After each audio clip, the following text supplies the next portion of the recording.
বিসমিল্লাহির রহমানির রহিম। স্বাধীনতা প্রিয়, গণতন্ত্র প্রিয় দেশবাসী, আসসালামু আলাইকুম। 5ই আগস্ট, আজ থেকে ঠিক 1 বছর আগে 2024 সালের এই দিনে ফ্যাসিস্ট বাংলাদেশ ছেড়ে পালিয়েছে। রাহমুক্ত হয়েছে বাংলাদেশ। স্বাধীনতা প্রিয়, গণতন্ত্র প্রিয় জনগণের জন্য দিনটি আনন্দের, দিনটি বিজয়ের। রাহমুক্ত বাংলাদেশের এই দিনটিকে অন্তর্বর্তীকালীন সরকার জুলাই গণ অভ্যুত্থান দিবস হিসেবে ঘোষণা করেছে। তাবেদার মুক্ত বাংলাদেশের জনগণ প্রতি বছর এই দিনটিকে স্বাধীনভাবে সানন্দে সরকারি ছুটির দিন হিসেবে উপভোগ করবে। স্বাধীনতা এবং গণতান্ত্রিক রাজনৈতিক অধিকার চর্চার নতুন অঙ্গীকারে উদ্বুদ্ধ হবে। গণতন্ত্রপ্রিয় ভাই ও বোনেরা, 21 শতকের এই বাংলাদেশে পলাতক স্বৈরাচার এক বিভীষিকার রাজত্ব কায়েম করেছিল। গুম, খুন, অপহরণ, হামলা, মামলা, নির্যাতন, নিপীড়নকে সাধারণ এবং স্বাভাবিক ঘটনায় রূপান্তর করেছিল। এই ফ্যাসিবাদের বিরুদ্ধে 1.5 দশকেরও বেশি সময় ধরে চলা আন্দোলনের সময় বিএনপি সহ ভিন্ন দল এবং মতের গণতন্ত্রের পক্ষের শক্তির লাখো কোটি নেতাকর্মীর জন্য দেশকে নরকে পরিণত করে রাখা হয়েছিল। শত শত মিথ্যে মামলার কারণে ভিন্ন দল এবং মতের লক্ষ লক্ষ নেতাকর্মী সমর্থকের ঘর বাড়ি ছাড়া করে দেওয়া হয়েছিল। অনেকের পারিবারিক বন্ধন ছিন্ন হয়ে গেছে। গণতন্ত্রকামী মানুষের কণ্ঠ রুদ্ধ করতে পলাতক স্বৈরাচারের নির্দেশে দেশে শত শত গোপন বন্দিখানা, আয়নাঘর বানানো হয়েছিল। সেই আয়নাঘরের অন্ধকার প্রকোষ্ঠে জলজন্ত মানুষকে দিনের পর দিন, রাতের পর রাত, বছরের পর বছর আটকে রাখা হতো। অনেককে চিরতরে গায়েব করে দেওয়া হয়েছে। বিএনপির সাবেক এমপি ইলিয়াস আলী কিংবা কমিশনার চৌধুরী আলমের আজও খোঁজ মেলেনি। বিচার বিভাগ, নির্বাচন কমিশন সহ দেশের সকল সাংবিধানিক বিধিবদ্ধ প্রতিষ্ঠানকে অকার্যকর করে দেওয়া হয়েছিল। সংবিধান উপেক্ষা করে মানুষের ভোটের অধিকার কেড়ে নিয়ে নির্বাচনী ব্যবস্থাকে প্রহসনে পরিণত করা হয়েছিল। দেশকে চিরতরে তাবেদার রাষ্ট্রে পরিণত করতে দেশের শিক্ষা ব্যবস্থাকে বিনষ্ট করার সকল আনুষ্ঠানিকতা প্রায় চূড়ান্ত হয়ে গিয়েছিল। বই খাতা কলমের পরিবর্তে রাজনীতির নামে শিক্ষার্থীদের হাতে তুলে দেওয়া হয়েছিল লগি, বৈঠা, হাতুড়ি বা চাপাতি। বিপর্যস্ত করে দেওয়া হয়েছিল দেশের অর্থনীতি। ব্যাংকগুলোকে দেউলিয়া করে ফেলা হয়েছিল। দেশ থেকে 28 লক্ষ কোটি টাকা পাচার করে বিদেশে পাঠিয়ে দেওয়া হয়েছিল। অন্যায়, অনিয়ম, অনাচার, দুরাচার, লুটপাট দৈনন্দিন চিত্র হয়ে উঠেছিল। দেশে প্রতিষ্ঠিত করা হয়েছিল ব্যক্তিতন্ত্র। তবে শেষ রক্ষা হয়নি দেশের সকল শ্রেণী পেশার মানুষ, ছাত্র জনতা, কৃষক, শ্রমিক, রিক্সা চালক, মুঠে মজুর, গার্মেন্টস কর্মী, হোটেল রেস্তোরাঁ কর্মী, পরিবহন শ্রমিক, সাংবাদিক, বুদ্ধিজীবী, সংস্কৃতি কর্মী, গৃহবধূ, নারী, শিশু, এমনকি আমাদের মায়েরা সকলেই ঐক্যবদ্ধ হয়ে জুলাই আগস্টের গণ অভ্যুত্থানে রাজপথে নেমে এসেছিলেন। গণ অভ্যুত্থান দমনে হেলিকপ্টার থেকে গুলি করেও মানুষ হত্যা করা হয়েছিল। এমনকি কোলের শিশুটি পর্যন্ত রক্ষা পায়নি। শহীদ আবু সাইদ, ওয়াসিম, মুগ্ধ, আমাদের এইসব সাহসী সন্তানদের বুকে গুলি করে হত্যা করা হয়েছে। শুধুমাত্র 2024 সালের জুলাই আগস্টের গণ অভ্যুত্থানে 1,500-এরও বেশি মানুষ শহীদ হয়েছেন। ছাত্র জনতা, কৃষক, শ্রমিক, নারী, শিশু, বৃদ্ধ, সাংবাদিক, শ্রমজীবী, পেশাজীবী, ফ্যাসিস্টের গুলির নিশানা থেকে কাউকেই রেহাই দেওয়া হয়নি। এই অভ্যুত্থানে আহত হয়েছেন কমপক্ষে 30,000 মানুষ। হাত পা, শরীরের অঙ্গ প্রত্যঙ্গ হারিয়ে আমাদের শত শত সন্তান শত শত ভাই ও বোনেরা চিরতরে পঙ্গু হয়ে গিয়েছেন, কিংবা চোখ হারিয়ে আজীবনের মতন অন্ধ হয়ে গিয়েছেন বহু মানুষ। এজন্যই আমি বলি, 1971 সাল ছিল স্বাধীনতা অর্জনের যুদ্ধ, আর 2024 সাল ছিল স্বাধীনতা রক্ষার যুদ্ধ। 1971 সালে শহীদ মুক্তিযোদ্ধাদেরকে বাংলাদেশ ভোলেনি।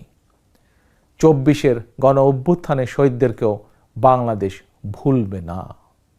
71 সাল থেকে আজ পর্যন্ত দেশ এবং জনগণের স্বাধীনতা অর্জন, স্বাধীনতা রক্ষা, স্বৈরাচার এবং ফ্যাসিবাদ বিরোধী আন্দোলন, গণতন্ত্র পুনঃপ্রতিষ্ঠার আন্দোলন, এভাবেই ইতিহাসের প্রতিটি বাঁকে বাঁকে লাখো মানুষ হয়েছেন শহীদ। আজকের এই দিনে আমি আবারও সকল শহীদদের অবদানকে শ্রদ্ধাভরে স্মরণ করছি। আহতদের দ্রুত আরোগ্য লাভের জন্য আল্লাহর দরবারে প্রার্থনা করছি। প্রিয় দেশবাসী, দেশ এবং জনগণের স্বাধীনতা এবং অধিকার প্রতিষ্ঠার জন্য নিজের জীবন বিলিয়ে দিয়ে শহীদগণ আমাদেরকে ঋণী করে গেছেন।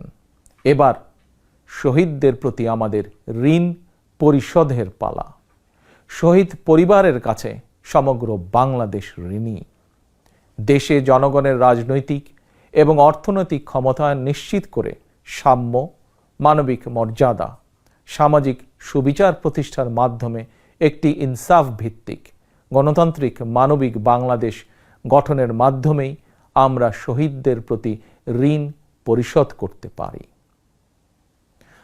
স্বাধীনতা প্রিয়, গণতন্ত্র প্রিয় ভাই ও বোনেরা, একটি গণতান্ত্রিক বাংলাদেশ প্রতিষ্ঠার প্রথম এবং প্রধান রাজনৈতিক উদ্যোগ হচ্ছে জনগণের সরাসরি ভোটে জনগণের প্রতি দায়বদ্ধ, জনগণের কাছে জবাবদিহিমূলক একটি রাষ্ট্র এবং সরকার প্রতিষ্ঠা।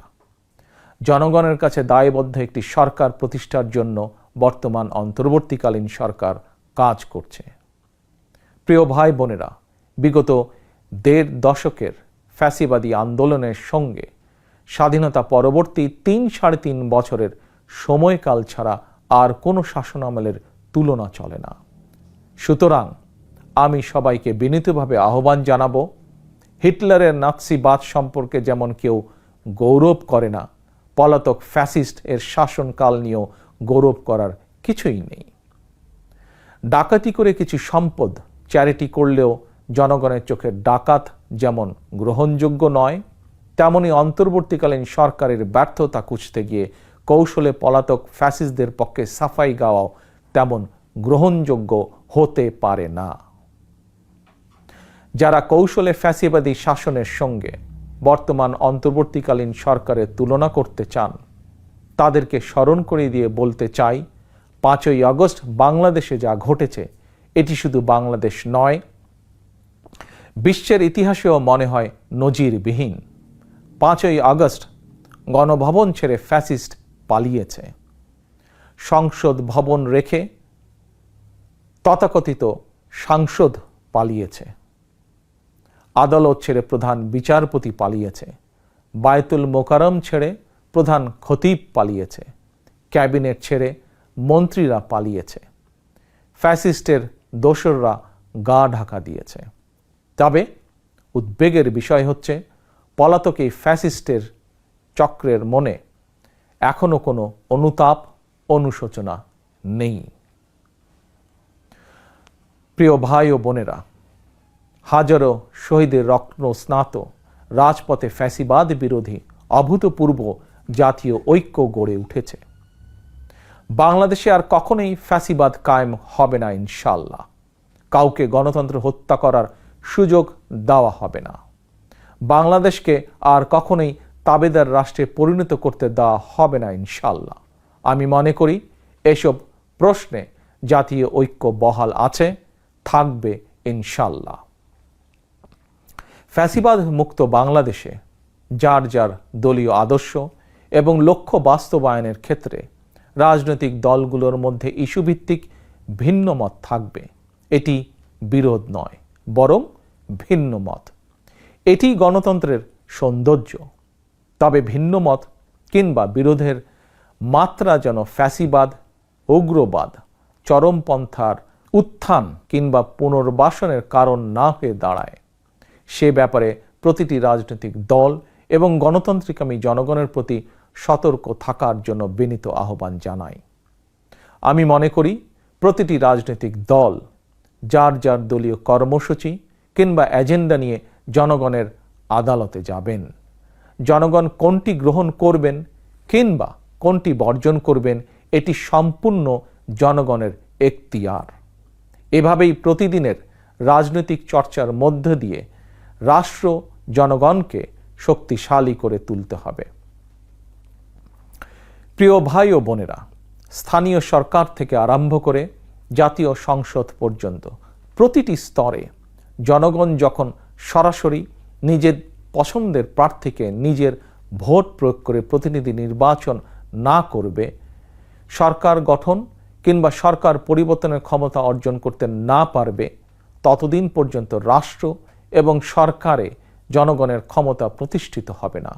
তাই আসুন রাষ্ট্র, সরকার, শাসন, প্রশাসন পরিচালনায় আর প্রতিদিনের কার্যক্রমে জনগণের গণতান্ত্রিক রাজনৈতিক অধিকার চর্চা প্রয়োগের সুযোগ সৃষ্টির মাধ্যমে আমরা জনগণকে রাজনৈতিকভাবে শক্তিশালী করে গড়ে তুলি।